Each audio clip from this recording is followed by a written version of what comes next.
Yes I did it. എന്നെ കൊണ്ട് ചെയ്തു തീർക്കാൻ പറ്റില്ല എന്ന് ഞാൻ പോലും വിചാരിച്ചിരുന്നൊരു കാര്യം ഞാൻ കംപ്ലീറ്റ് ചെയ്തു. അങ്ങനെയൊക്കെ ചെയ്തു കഴിയുമ്പോൾ നമുക്കൊരു കോൺഫിഡൻസ് അല്ലേ, ഒരു ആനന്ദ തുന്തിലത ഉണ്ടാവില്ലേ. ഞാനിപ്പോൾ അത് അനുഭവിച്ചുകൊണ്ടിരിക്കുകയാണ്.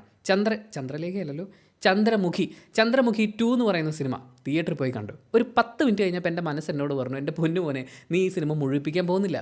ഈ സാധനമൊക്കെ ഒരു 2.5-3 മണിക്കൂർ കണ്ടുകൊണ്ടിരിക്കുക എന്ന് പറയുന്നത് ക്ഷമ പരീക്ഷിക്കലാണ്, ജുഗുപ്സാഹമാണ്, കഷ്ടപ്പാടാണ്.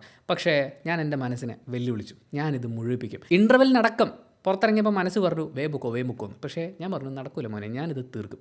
അങ്ങനെ ഞാൻ ആ സിനിമ മുഴുവൻ കണ്ടു തീർത്തു. ശരിക്കും കല്ലും മുള്ളും നിറഞ്ഞ വഴിയിലൂടെ കഷ്ടപ്പെട്ട് ദിവസവും യാത്ര ചെയ്ത് പ്രാഥമിക വിദ്യാഭ്യാസം സ്വന്തമാക്കി ഇത്രയും വലിയ നിലയിലെത്തി എന്നൊക്കെ നമ്മളോട് പറയുന്ന നമ്മുടെ പൂർവികന്മാരുടെ അനുഭവങ്ങളെപ്പോലും കവച്ചു വെക്കുന്ന രീതിയിൽ ഞാൻ ചന്ദ്രമുഖി 2 കണ്ടു തീർത്തു. ഈ സിനിമയെക്കുറിച്ചൊരു സ്മോളസ്റ്റ് റിവ്യൂ നിങ്ങൾക്ക് വേണമെങ്കിൽ, അതായത് ഒറ്റ സെൻറ്റൻസ് പറയട്ടെ, എനിക്ക് മുഴുവൻ വീഡിയോ ഒന്നും കാണാൻ പറ്റില്ല എന്നാണെങ്കിൽ ഇത്രയേ ഉള്ളൂ. ഈ സിനിമയുടെ കഥ നിങ്ങളുടെ ഏറ്റവും അടുത്ത സുഹൃത്തിനോട് നിങ്ങൾ സിമ്പിളായിട്ട് ഒരു ഉദ്ദേശമൊന്നും മനസ്സിൽ വെക്കാതെ വെറുതെ ഈ സിനിമയുടെ കഥ പറഞ്ഞു കൊടുക്കുകയാണെങ്കിലും കേട്ടിരിക്കുന്ന ആൾക്ക് തോന്നും ഇത് നിങ്ങളൊരു സിനിമയുടെ റോസ്റ്റ് വീഡിയോ ചെയ്യുകയാണെന്ന്. ആ റേഞ്ചിലുള്ള കഥ ഇത്രയേ ഉള്ളൂ അതിനെക്കുറിച്ച് പറയാൻ വേണ്ടിയിട്ട്. ഇനി നിങ്ങൾക്ക് തീരുമാനിക്കാം. പക്ഷേ എനിക്ക് എൻ്റെ പണി ചെയ്തല്ലേ പറ്റൂ. എന്തൊക്കെയാണ് ഫീൽ ചെയ്തതെന്നുള്ളത് നമുക്ക് വളരെ വിശദമായിട്ട് സംസാരിക്കാനുണ്ട്. ഒന്നാമത്തെ കാര്യം പെർഫോമൻസ് ആണ്. എല്ലാവരും ഓവറോൾ വളരെ ഓവറാക്കിയിട്ടുണ്ട്. ലോറൻസിൻ്റെ കാര്യം പറയുകയാണെങ്കിൽ അദ്ദേഹത്തിൻ്റെ ട്രസ്റ്റിനെ കുറിച്ചും ജീവകാരുണ്യ പരിപാടികളെക്കുറിച്ചുമൊക്കെ ഒരു വീഡിയോ കഴിഞ്ഞ ദിവസം മലയാളത്തിൽ ഏതോ ഒരു മീഡിയ ഹൗസ് ചെയ്തിട്ടുണ്ടായിരുന്നു. ആ വീഡിയോ കണ്ടു കഴിഞ്ഞപ്പോൾ എൻ്റെ മനസ്സിൽ തോന്നി, ട്രെയിലർ കണ്ടപ്പോൾ എനിക്ക് വലിയ സംഭവമൊന്നും തോന്നിയില്ലെങ്കിലും ആ വീഡിയോ കണ്ടപ്പോൾ എനിക്ക് തോന്നി ഈ സിനിമ ഒരു വിജയമാവണം. ലോറൻസ് അദ്ദേഹം ഇനിയും ഒരുപാട് സിനിമകൾ ചെയ്യണം, അദ്ദേഹത്തിന് ഒരുപാട് പണം കിട്ടണം എന്നൊക്കെ ഞാൻ ആഗ്രഹിച്ചിട്ടുണ്ടായിരുന്നു. പക്ഷേ ആ ചിന്തകളൊന്നും ഈ സിനിമ കണ്ടുകൊണ്ടിരിക്കുമ്പോൾ, അതിലെ പുള്ളിയുടെ പെർഫോമൻസ് കണ്ടുകൊണ്ടിരിക്കുമ്പോൾ എൻ്റെ മനസ്സിലേക്ക് വന്നില്ല. ഇതെപ്പോൾ തീരും, കുറച്ചും കൂടി ഒന്ന് ഫാസ്റ്റ് ഫോർവേഡ് ചെയ്യാൻ പറ്റുമോ എന്നൊക്കെയാണ് എൻ്റെ മനസ്സിൽ വന്നുകൊണ്ടിരുന്ന ചിന്തകൾ. പിന്നെ നായികമാരുടെ കാര്യം നോക്കുകയാണെങ്കിൽ അവർ മത്സരിച്ച് അഭിനയിച്ചുകൊണ്ടിരിക്കുകയാണ്. മൊത്തത്തിൽ ബാക്കിയുള്ള എല്ലാ ആർട്ടിസ്റ്റുകളും എടുത്ത് നോക്കുമ്പോൾ ഒരു സീരിയൽ കണ്ടുകൊണ്ടിരിക്കുന്ന പോലെയാണ്. അതായത് ഹൊറർ ഉണ്ട്, ഇടയ്ക്കിടയ്ക്ക് പ്രേതം വരും നമ്മളിങ്ങനെ ഓർമ്മിപ്പിച്ചുകൊണ്ടിരിക്കുന്ന, സെറ്റിട്ടതാണ് എന്ന് നമ്മളോട് വിളിച്ചു പറഞ്ഞുകൊണ്ടിരിക്കുന്ന, എല്ലാവരും അഭിനേതാക്കളാണ് എന്ന് നമുക്ക് ഓരോ നിമിഷവും തോന്നലുണ്ടാക്കി തരുന്ന പോലത്തെ ഹെവി മേക്കപ്പ് ഇട്ടിട്ട് മറ്റേ അവാർഡ് കൊടുക്കാനുള്ള ക്വാളിറ്റി ഇല്ലാത്ത സീരിയലുകൾ എന്ന് പറഞ്ഞാൽ നമ്മുടെ അവാർഡ് കമ്മിറ്റി പോലും തള്ളിക്കളയുന്ന സീരിയലുകളില്ലേ, അതൊക്കെ കണ്ടുകൊണ്ടിരിക്കുന്നത് പോലെയാണ് എനിക്ക് ഫീൽ ചെയ്തത്. ഞാൻ ആദ്യം ആലോചിച്ചിട്ടുണ്ടായിരുന്നു ഈ സിനിമയുടെ കഥയൊക്കെ ഒരു ആർട്ടിസ്റ്റിനെ പറഞ്ഞ് കൺവിൻസ് ചെയ്ത് എങ്ങനെയായിരിക്കും ഇവർ ഈ സിനിമയിലേക്ക് കൊണ്ടുവന്നിട്ടുണ്ടാവുക. പോട്ടെ, ഒരു പ്രൊഡ്യൂസറിന് ഈ കഥയൊക്കെ പറഞ്ഞു കൊടുത്തിട്ട് പുള്ളി ഇതെങ്ങനെയായിരിക്കും അക്സെപ്റ്റ് ചെയ്തിട്ടുണ്ടാവുക എന്ന്. പക്ഷേ ആർട്ടിസ്റ്റുകളുടെ ഒരു പ്രകടനമൊക്കെ കണ്ടു കഴിഞ്ഞപ്പോൾ എനിക്ക് മനസ്സിലായി അവർക്കെല്ലാവർക്കും ഈ സിനിമ ഇങ്ങനെ വരും എന്നൊരു തോന്നലുണ്ടായിരുന്നു എന്ന്. ഇനി എനിക്കിതിൽ എടുത്തു പറയാനുള്ളത് ഇതിലെ ഇൻട്രൊഡക്ഷൻ സീക്വൻസുകളാണ്. ലോറൻസ് നമ്മുടെ നായകൻ, അദ്ദേഹത്തിൻ്റെ ഇൻട്രൊഡക്ഷൻ എന്ന് പറഞ്ഞു കഴിഞ്ഞാൽ ഒരു ജഡ്ജ്മെന്റ് പറയുന്ന ദിവസം അദ്ദേഹത്തിന്റെ മക്കളടങ്ങുന്ന ഒരു സ്കൂൾ ബസ് കുറെ ഗുണ്ടകൾ തട്ടിക്കൊണ്ടുവന്നിരിക്കുകയാണ്. അത് ബോംബ് വെച്ച് പൊട്ടിക്കാൻ പോവുകയാണ്. വിധി മാറ്റി പറഞ്ഞില്ലെങ്കിൽ നിന്റെ മക്കളെ കൊന്നുകളയും, കൂടെ കുറെ പിള്ളേരെയും കൊന്നുകളയും. അങ്ങനെ പറഞ്ഞുകൊണ്ടിരിക്കുമ്പോൾ ആ ബസ്സിൽ പേടിക്കാത്ത 2 കുട്ടികളുണ്ട്. ആ കുട്ടികളുടെ അങ്കിളാണ് നമ്മുടെ നായകൻ. അങ്കിള് വരും എന്ന് പറഞ്ഞ് തീ കൊടുത്തുവിട്ട ബോംബിൻ്റെ തീ കെടുത്താൻ പുള്ളി ബൈക്ക് ഓടിച്ചാണ് വരുന്നത്. അത് കഴിഞ്ഞ് ഏറ്റവും അവസാനം ബസ്സിൽ ബാക്കിയാവുന്ന 2 കുട്ടികളെ രക്ഷിക്കാൻ വേണ്ടി അദ്ദേഹം ഹെൽമെറ്റ് പോലും വലിച്ചെറിഞ്ഞ് ബസ്സിനകത്തേക്ക് ബൈക്ക് ഓടിച്ച് കയറ്റുകയാണ്. ഒരു സ്കൂൾ ബസ് എന്ന് പറഞ്ഞാൽ ഇത്ര ഡിസ്റ്റൻസല്ലേ ഉണ്ടാവുള്ളൂ. ഇതുവഴി ഒരു ബൈക്ക് നല്ല സ്പീഡിൽ കയറി ഇപ്പുറത്തെ സൈഡിലെത്താൻ എത്ര സെക്കൻഡ് സമയമെടുക്കും? ഈ സമയം കൊണ്ട് പുള്ളി ചില്ലൊക്കെ പൊട്ടിച്ച് അകത്ത് കയറി കുട്ടികളെയൊക്കെ എടുത്ത് കറക്റ്റായിട്ട് ഹോൾഡ് ചെയ്ത് ഈ ബസ്സിൻ്റെ അപ്പുറത്തെ സൈഡിൽ കൂടി പുറത്തേക്ക് വരും.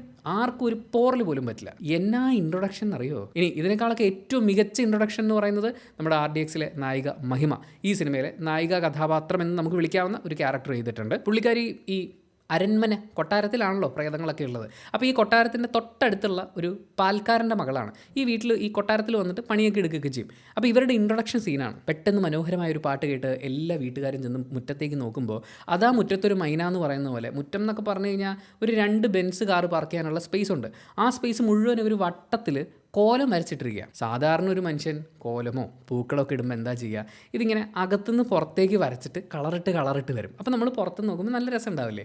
പക്ഷേ ഈ കുട്ടി കോലമിടാനുള്ള അവരുടെ അത്യന്തമായ ആഗ്രഹം കൊണ്ട്, പിന്നെ കോലമിടുന്നതിൽ പുള്ളിക്കാരി എക്സ്പേർട്ടാണത്രേ. ദൂരദേശങ്ങളിൽ നിന്ന് വരെ ആൾക്കാർ വന്ന് ഈ കോലം കാണാറുണ്ട്.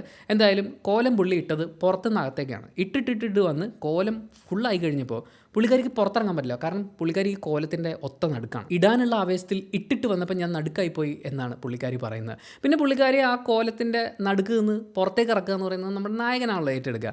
അങ്ങനെ ഏറ്റെടുക്കാൻ വേണ്ടിയിട്ട് ഒരു 8-10 മിനിറ്റ് കോമഡി ഷോ ഉണ്ട്. എൻ്റെ മോനെ, കുറച്ചെങ്കിലും ഒരു ആശ്വാസം എന്നൊക്കെ അങ്ങനെ തീർത്ത് പറയാൻ പറ്റില്ല. എങ്കിലും മലയാളി കൂടിയായ ആർട്ടിസ്റ്റ് ലക്ഷ്മി, അവരാണ് ഇതിൽ വളരെ പ്രധാനപ്പെട്ട ഒരു കഥാപാത്രത്തിനെ കൈകാര്യം ചെയ്തിരിക്കുന്നത്. അവരുടെ പ്രകടനം അവർക്ക് ചെയ്യാവുന്ന രീതിയിൽ വൃത്തിയാക്കാൻ അവർ ശ്രമിച്ചിട്ടുണ്ട്. പക്ഷേ റെഫറൻസ് കൊടുത്തത് ജ്യോതികയൊക്കെ ചെയ്ത ചന്ദ്രമുഖിയിലെ പെർഫോമൻസ് ആയിരുന്നു എന്ന് തോന്നുന്നു. ഏകദേശം അങ്ങോട്ടേക്ക് എത്താൻ വേണ്ടിയിട്ടുള്ള പരിശ്രമം കൊണ്ട് കുറച്ച് അലമ്പായതൊഴിച്ചാൽ അവരെ കൊണ്ട് പറ്റുന്ന രീതിയിൽ അവർ നന്നാക്കാൻ നോക്കിയിട്ടുണ്ട്. പിന്നെ കോമഡിയെക്കുറിച്ച് പറയണ്ടേ, പ്രേത സിനിമകളിൽ വളരെ അത്യന്താപേക്ഷിതമായിട്ടുള്ളൊരു കാര്യമാണല്ലോ കോമഡി.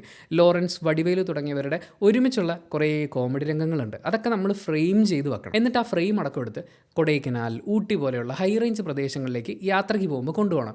എന്നിട്ട് ആരും കാണാത്ത ഏതെങ്കിലും ഒരു ക്ലിഫിൻ്റെ മുകളിൽ നിന്ന് താഴെ കിടണം. 1-2 ഡയലോഗുകളൊന്നുമല്ല, നിർത്തി നമ്മളെ വധിക്കുന്ന കോമഡിയൊക്കെയാണ് ഉള്ളത്. പറയാമല്ലോ, ഈ സിനിമ കാണാൻ വേണ്ടിയിട്ട് വന്നിട്ടുള്ള കുറച്ച് ഫാമിലി ഓഡിയൻസ് ഉണ്ടായിരുന്നു, തമിഴ് ഓഡിയൻസ്, അവർ കുട്ടികളൊക്കെ ഉണ്ടായിരുന്നു. അപ്പോൾ അതിൽ 1-2 പേര് എവിടെയോ ഇരുന്ന് ഹഹാ എന്ന് നല്ല ഒച്ചത്തിലൊക്കെ ചിരിക്കുന്നുണ്ടായിരുന്നു. ചിലപ്പോൾ അതിൻ്റെ അകത്ത് വല്ല കോമഡി ഉണ്ടാവും, നമുക്ക് മനസ്സിലാവാത്തതുകൊണ്ടായിരിക്കും. പിന്നെ ഈ സിനിമയുടെ ഏറ്റവും പ്രധാനപ്പെട്ട ഘടകം ഹൊറർ ആൻഡ് കങ്കണ റണൗട്ട്. ജ്യോതിക ചെയ്തു വെച്ച് ഒരുപാട് ആരാധകരുള്ള ഒരു കഥാപാത്രമാണ്.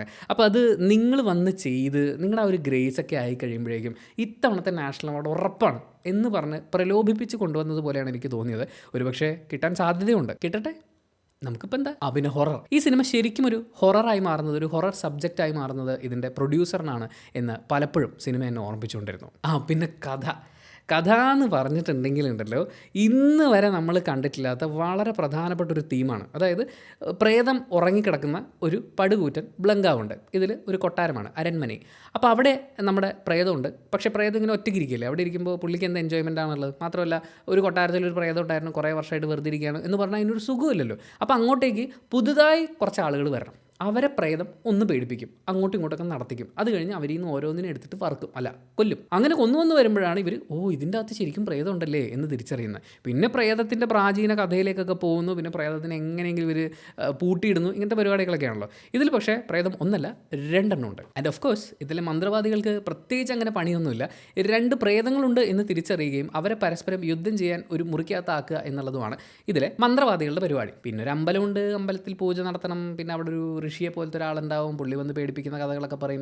പിന്നെ ഇടയ്ക്കിടയ്ക്ക് ലൈറ്റ് മിന്നിച്ച് കാണിക്കും. അങ്ങനെയൊക്കെയുള്ള പരിപാടികളൊക്കെ ഉണ്ട്. അങ്ങനെ ഇന്ന് വരെ നമ്മൾ സൗത്ത് ഇന്ത്യൻ ഫിലിം ഇൻഡസ്ട്രിയിൽ കണ്ടിട്ടില്ലാത്ത ഒരു പ്രേത കഥയും സിറ്റുവേഷനുകളുമാണ് സിനിമയിൽ ഉടനീളമുള്ളത്. പാട്ടിൻ്റെ കാര്യമാണെങ്കിൽ പിന്നെ പറയണ്ട, ശരിക്കും പറയാൻ എനിക്കൊരു താല്പര്യമില്ല. പിന്നെ ബാക്ക്ഗ്രൗണ്ട് സ്കോർ അല്ല, ബാക്ക്ഗ്രൗണ്ട് സ്റ്റോറി, പഴയ കാല കഥയൊക്കെ ഉണ്ടല്ലോ, അത് നിങ്ങൾ ശരിക്കും കാണണം, അറിയണം, അനുഭവിക്കണം. ആകെ മൊത്തത്തിൽ ഈ സിനിമ എത്രത്തോളം ഹൊററാണ് അല്ലെങ്കിൽ എത്രത്തോളം ടെററാണ് എന്നോട് ചോദിച്ചു കഴിഞ്ഞാൽ, ഈ സിനിമ കാണാൻ വേണ്ടി ഞാൻ മാറ്റിവെച്ച എൻ്റെ ജീവിതത്തിലെ 3 മണിക്കൂറുകൾ എറർ ആയിപ്പോയി എന്നുള്ളത് ഒഴിച്ചു കഴിഞ്ഞാൽ ഇതിൻ്റെ അകത്ത് വലിയ കാര്യമായിട്ടൊന്നുമില്ല എന്നാണ് എന്നിലെ പ്രേക്ഷകന് തോന്നിയത് കേട്ടോ. അതെൻ്റെ മാത്രം അഭിപ്രായമാണ്. ചിലപ്പോൾ ഇതിനകത്ത് ഗംഭീരമായിട്ടുള്ളൊരു സിനിമ ഉണ്ടെന്നുള്ളത് നിങ്ങൾക്ക് തോന്നിയിട്ടുണ്ടാകും. അങ്ങനെ ഈ സിനിമ കണ്ടിട്ട് ഇഷ്ടപ്പെട്ട ഒരാളാണെങ്കിൽ നിങ്ങൾ ഈ വീഡിയോയുടെ താഴെ അതൊരു കമൻറ്റായിട്ട് രേഖപ്പെടുത്തുക. അത് കണ്ടിട്ട് സിനിമയ്ക്ക് പോകണമെന്ന് ആഗ്രഹമുണ്ടായി ആ സിനിമ പോയി കാണുന്ന ആളുകൾ, അത് അവരുടെ വിധിയാണ്, അവർ ചെയ്യട്ടെ അല്ലേ. അപ്പോൾ അഭിപ്രായങ്ങളൊക്കെ കമൻറ്റ് ബോക്സിൽ രേഖപ്പെടുത്തുക. Thank you so much for watching this video. Video ഇഷ്ടപ്പെട്ട ലൈക്ക് ചെയ്യുക, കമൻറ്റ് ചെയ്യുക, ഷെയർ ചെയ്യുക, സബ്സ്ക്രൈബ് ചെയ്യുന്ന കാര്യം പരിഗണിക്കുക.